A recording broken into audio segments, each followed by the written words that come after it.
नमस्कार, मेरा नाम है राजकुमार पाल और आप देख रहे हैं सनमार्ग का डिजिटल प्लेटफॉर्म। इंडोनेशिया के राष्ट्रपति प्राबोवो सुबियांतो 3 दिन की यात्रा पर गुरुवार को दिल्ली पहुंच गए। भारतीय गणतंत्र के 75वें वर्ष पूरे होने के अवसर पर वे इस वर्ष समारोह के मुख्य अतिथि होंगे। कूटनीतिक सूत्रों के अनुसार इस यात्रा के दौरान इंडोनेशिया और भारत के बीच खाद्य सुरक्षा, ऊर्जा सुरक्षा और शिक्षा और स्वास्थ्य के क्षेत्र में द्विपक्षीय समझौते किए जाएंगे। स्वास्थ्य के क्षेत्र में इंडोनेशिया ने भारत से मदद के लिए विशेष आग्रह किया है। उनको लगभग 60,000 डॉक्टरों और नर्स की आवश्यकता है। इंडोनेशिया सरकार अपने डॉक्टरों को ट्रेनिंग के लिए भारत के अस्पतालों में भेज रही है। साथ ही 80-90 उद्योगपति भी भारत आने वाले हैं, मतलब आ चुके हैं कह सकते हैं। इंडोनेशिया से जो भारत 80-90 उद्योगपति आए हैं, इनमें से कुछ तो आ चुके हैं और कुछ अभी आ रहे हैं, लेकिन ये आधिकारिक प्रतिनिधिमंडल का हिस्सा नहीं है। ये एक बात क्लियर कर देना चाहता हूँ। इंडोनेशियाई सेना के 352 सैनिकों की एक टुकड़ी गणतंत्र दिवस परेड में हिस्सा लेने जा रही है। सैनिक कई दिनों से भारत में हैं और परेड की रिहर्सल में लगे हुए हैं। वहीं सुबियांतो शुक्रवार को भारत के विदेश मंत्री एस जयशंकर से मुलाकात करेंगे, जबकि शनिवार को वो राष्ट्रपति भवन में उनका औपचारिक रूप से स्वागत किया जाएगा।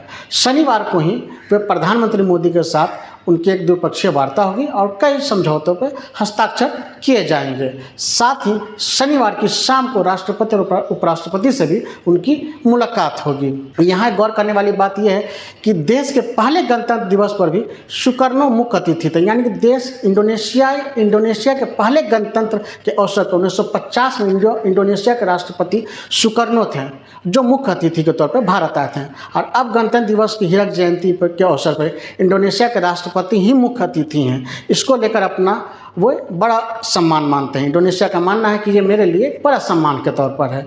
दोनों देशों के रिश्ते के बीच यह एक मजबूती के तौर पर देखा जा रहा है। इंडोनेशिया का कहना है कि दोनों देशों को भूतकाल और सांस्कृतिक संबंधों से आगे निकलकर भविष्य के बारे में सोचना चाहिए। इंडोनेशिया चाहता है कि दोनों देशों के बीच आपसी मेल मिलाप बढ़ना चाहिए, लेकिन जब तक दोनों देशों के बीच संपर्क साधन नहीं बढ़ते, तब तक दोनों देशों के बीच व्यापार, पर्यटन नहीं बढ़ सकता है। क्योंकि नई दिल्ली से जाकार्ता के लिए कोई सीधी उड़ान नहीं है। हालांकि दिल्ली से, बेंगलुरु से और मुंबई से बाली के लिए उड़ान है, लेकिन जाकार्ता के लिए नहीं है। दिल्ली से जाकार्ता पहुंचने के लिए तकरीबन 14 से 15 घंटे लग जाते हैं। इस बीच इंडोनेशिया भारत के बीच उच्च शिक्षा पर भी समझौता किया जाएगा। इंडोनेशिया और भारत के बीच उच्च शिक्षा के लिए भी समझौता है। भारत इंडोनेशिया के छात्रों को स्कॉलरशिप देता है। पहले इंडोनेशिया के छात्रों की भारत में संख्या लगभग 1500 थी, जो अब घटकर 600 हो गई है। इंडोनेशियाई सूत्रों का कहना है कि सीधी फ्लाइट न होने के कारण बहुत से माता पिता अपने बच्चों को भारत नहीं भेज पा रहे हैं, जबकि इंडोनेशिया को भारत की शिक्षा व्यवस्था बहुत पसंद आती है, बल्कि स्कूल के स्तर पर भी अपने बच्चों को भारत भेजना चाहते हैं। वहीं पे भारत और इंडोनेशिया का एक सबसे बड़ा चिंता का सबब है चीन का बढ़ता दबदबा। इंडोनेशिया और भारत की चिंताएं प्रशांत और हिंद महासागर में एक प्रकार से समान है, क्योंकि चीन के बढ़ते प्रभाव को लेकर लगभग एक समान चिंताएं जताने वाला इंडोनेशिया चीन की विस्तार नीति से भी अपने आप को खतरा मानता है। हालांकि सुबियांतो पिछले साल अक्टूबर में पद संभालने के बाद सबसे पहले चीन की यात्रा पर गए थे। इंडोनेशिया का कहना था कि उनको सबसे पहला निमंत्रण चीन ने भेजा था, इसलिए वे सबसे पहले चीन की यात्रा पर गए। उनका मानना है कि हर देश की अपनी विदेश नीति होती है और वो अपने नफ़े नुकसान के हिसाब से, देश की राजनीति के हिसाब से रिश्ते बनाते हैं।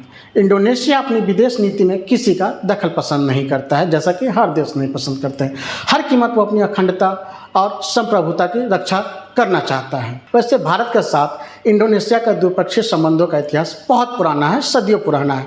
भारत और इंडोनेशिया के संबंधों का इतिहास इसलिए सदियों पुराना है क्योंकि यह धार्मिक और सांस्कृतिक रूप से एक जैसे हैं।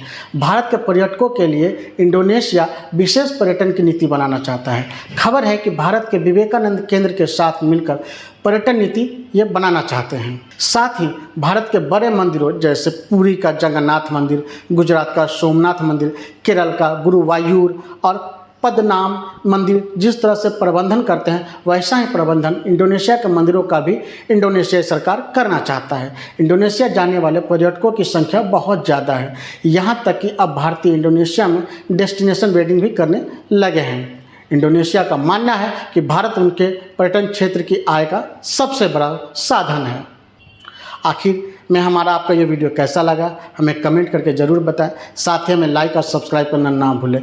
साथ ही आपको बताते चलें कि आप सनमार्क डिजिटल के साथ जुड़े रहिए ताकि आप देश दुनिया की तमाम तरह की खबरों से रूबरू रहेंगे। धन्यवाद।